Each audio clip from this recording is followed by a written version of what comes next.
Well, hey folks, my name is Brad. If you happen to be new to my videos, I hike up into the mountains of Vermont searching for treasure with my metal detector.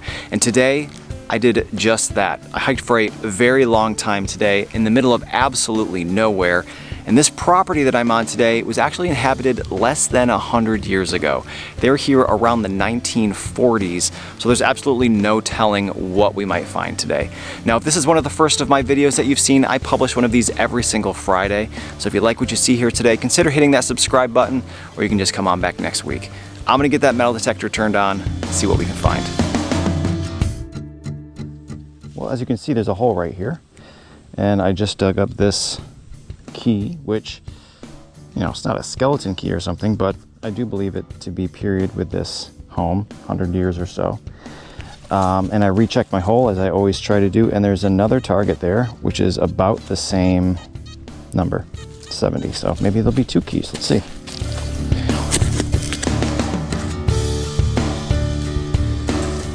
Yeah, it is. Same style, it looks like. Well, sometimes finding keys at a place like this, deep in the forest, next to a home site from this time frame, right, early 1900s, it's hard to tell if the keys are old or dropped by a hunter. They haven't really changed much. But given how deep these were, the patina that's on them, we're gonna go with that these are definitely period with the building itself. And it does seem like there might be some writing on these.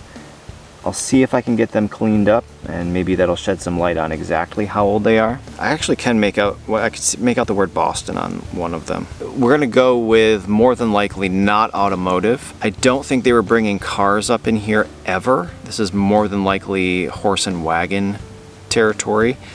So I'm gonna go with either padlock or maybe the front door.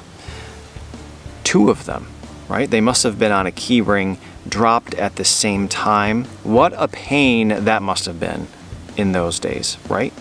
Were there locksmiths coming to your home to unlock your door in those days? Or did you just have to break it down? I imagine they had more elegant ways of solving that problem than breaking their door down. But they certainly missed these. And just by absolute coincidence, I sat down and set up my cameras right next to a bottle. A little jar. Actually has a bit of a terrarium inside. We'll put that back. All right, let's see what else we can find here. 80.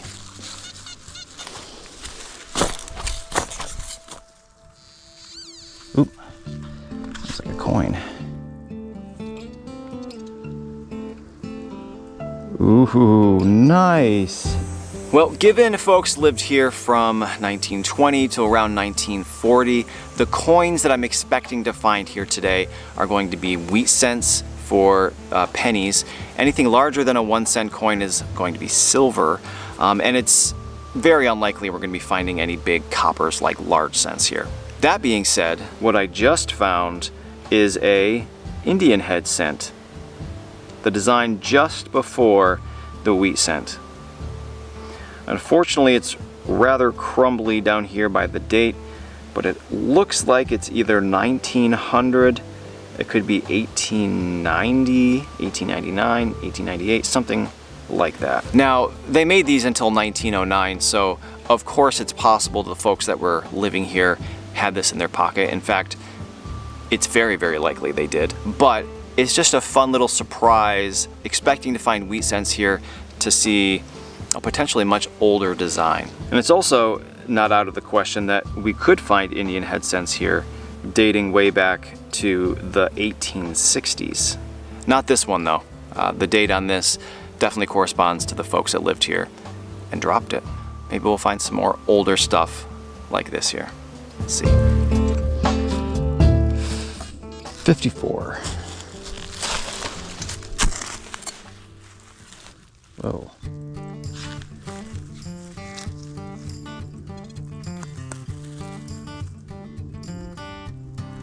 Oh my God.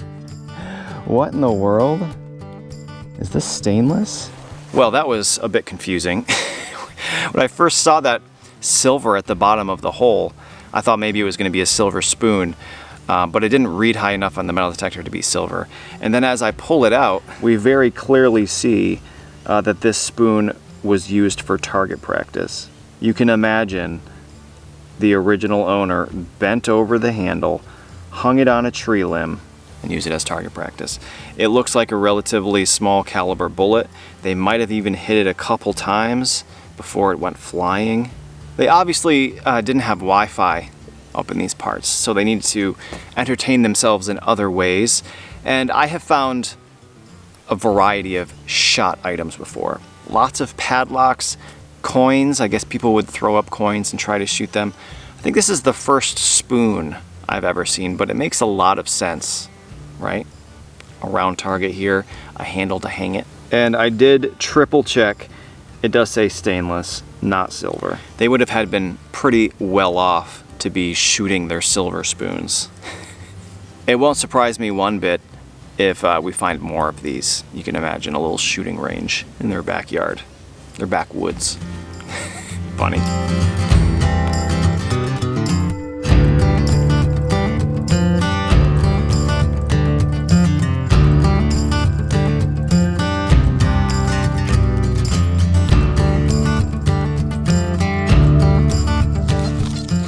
Well, I'm pretty sure this is a dump.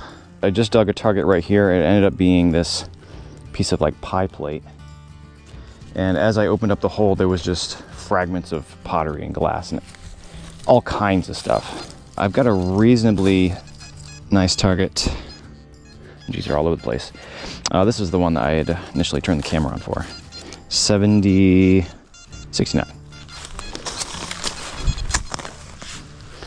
See what I mean? Like, what is this? There's stuff in here. This is rubber. I don't know. Let's keep digging, I guess. Oh, piece of glass. There's a ring. Not a ring, but like a ring of iron. What is this? What is that? It's like a crystal. Is it like from a chandelier or something? That's wild. Well, I don't believe it. I just found another one. You know, it's funny, the place that I am today, way up in the mountains, up at one lane dirt road, which is long overgrown now, right? We assume that the people that lived up here about 100 years ago were just living off the land rugged, you know, in their log cabin. But something like this really throws a wrench in all of that, right? Imagine what I'm assuming was a lamp or a lampshade covered in these things. Not something you would expect at a place like this. But here they are. As we take a very close look here, we can see that there is a hole drilled horizontally and also vertically. So a string or a thread or a metal wire could go through and up. It's such an amazing and totally unexpected find. Obviously, you can't find things like this with a metal detector, so if it just rolls out of the ground accidentally, like, what are the odds? And to find two of them, what an awesome place this must have been back in the time. I am assuming it was a rugged log cabin, but walking in and seeing things like this must have really been something. So cool. Let's see what else we can find here. Well, I just picked a place and I started digging, finding glass, pottery, and I think I might have just come across my first whole model here, maybe. I also just found this, some kind of turnbuckle situation. Yep, it is whole. I don't know, what do you think? Like a ketchup? 1932. It doesn't get much more obvious than that, does it? That's when I suspected this site was from. There's got to be more where that came from. Maybe there's some interesting ones in there. Well, as you can see, I've done some digging in the dump, and now I'm doing a pass with a metal detector a few times. You never know, somebody maybe threw away something valuable accidentally. And there are a bunch of targets in here. This is the first one I've come across here. 84. I moved it.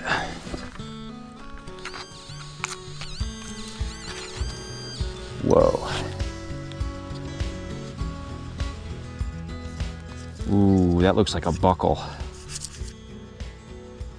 There's gonna be something on the other side. It looks like it. District of Columbia, 1314 public vehicle. Whoa. Man, what a roller coaster of emotions that just was.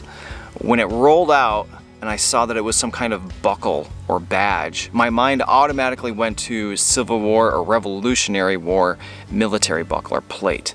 Now, truth be told, we're not in the right kind of place for finding those, but that didn't prevent me from getting excited about it. And I flipped it over and we see 1314. And the thing that really confuses me is it says District of Columbia at the top. Public vehicle. Now, once again, we're in Vermont, a long way from the District of Columbia. But after a very, very quick Google search on my phone up here in the middle of nowhere, it seems like this is a taxi license or a limousine license. I didn't find any that looked exactly like this, but maybe with some more research once I get home, I'll be able to figure out exactly. But as we look at the back, it does seem like it was a pin, right? We had a spring-loaded pin that would have tucked under this piece. Would it have been worn on the clothes? Would it have been worn inside the vehicle, outside the vehicle? Really, really interesting piece. Certainly not something I've ever found before. And it just makes the mind race. I mean, this must have come from the District of Columbia. Did the owner settle here? Was it a family member visiting? Did they get a ride here? And to find it in a dump on the top of a mountain in Vermont just adds to the mystery. What a surprising, amazing find.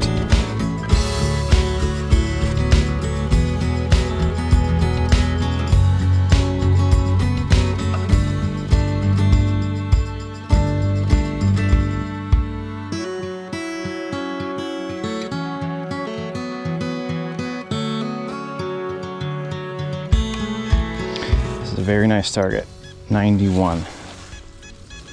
Seems like it's on some rocks, so we're going to start with a pinpointer.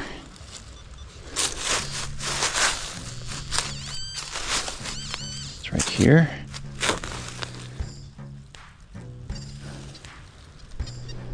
Oh. Well, right over here is what I'm assuming is the privy, or the outhouse. And right in front of it, we get this beautiful target, and it ends up being a fragment of a pocket watch. Right? I believe that this right here is where it was wound. You can see places for several years on both sides. Of course, it's missing the face and the glass and the front and back covers, but it's very clearly a pocket watch. And can we make up some story about why there'd be a broken pocket watch right outside the door of the outhouse? Probably, but I'm wondering if maybe this was actually broken beforehand and then destined to go down the hole.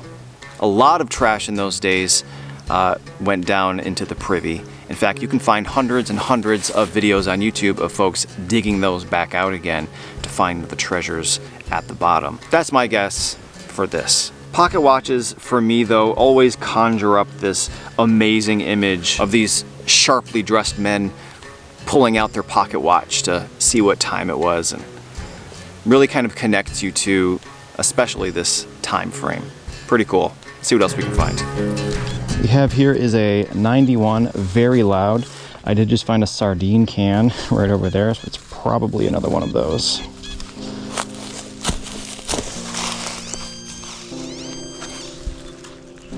What is that?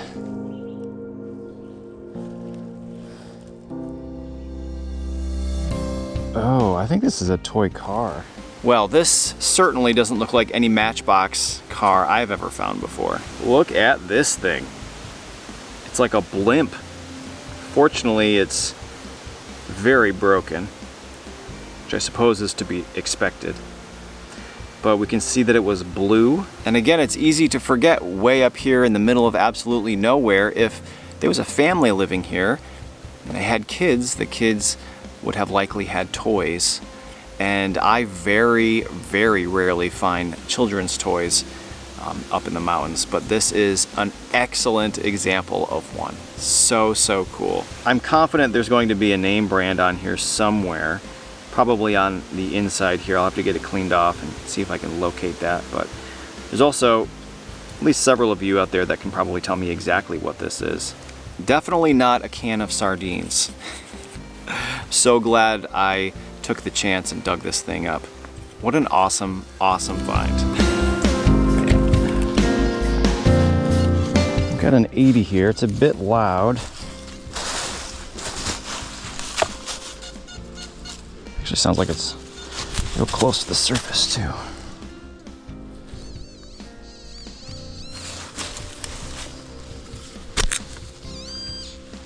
Whoa. Oh. Well, truth be told, when this first popped out of the ground, I thought for sure it was going to be a colonial shoe buckle. Not quite the right place for that, but what we do have, I think, is a brass picture frame. Of course, unfortunately, the picture's gone. It could have been, I believe they're called tintypes, but there was nothing else in the hole, unfortunately. Wouldn't it be something, you know, if we could find photographs with a metal detector? I try to use the things I'm finding to give us an idea of who these people were and what they were up to and what their lives were like, but being able to actually see them would be something else entirely. But what we can know from just this picture frame is that the folks living here had memories they wanted to remember. There was likely a family or a loved one in this picture frame. Still tells a story even if we can't see what was in here. Great find. All right, folks, well, I am calling it quits for the day, and you know, somehow I missed 2 thunderstorms today.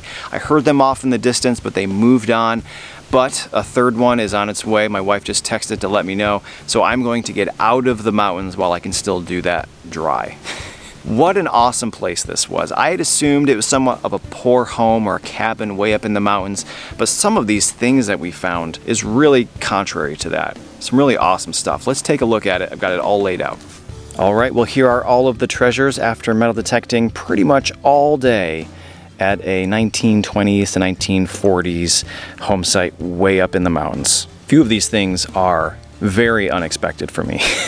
In the way back, we have a pot lid, a empty picture frame, some pieces of mason jar back there, a whole bunch of utensil handles and utensils, including the shot spoon. Somebody doing a little target practice out here. The child's car toy, broken pocket watch, a beautiful fragment of glass here, as well as, I think maybe my favorite find of the day, the, as far as I know right now, license for a taxi driver or a limousine driver out of the District of Columbia.